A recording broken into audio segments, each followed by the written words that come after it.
Ci sono poche cose fastidiose come un gruppo di maschi in vacanza. Specialmente all'estero.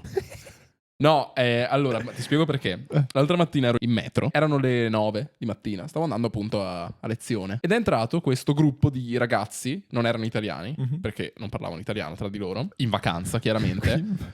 Facevano un casino all'interno di questa metro. Cioè c'era tutte le persone che stavano andando tipo magari a lavoro, che ne so, da qualche parte. E loro che, a parte il fatto che urlavano, cioè avevano un tono di voce altissimo tra di loro. E poi tipo si arrampicavano sulla metro, facevano robe. E io ho pensato, cioè alla fine io... Quando avevo tipo 19 anni, cioè, lo facevo anch'io.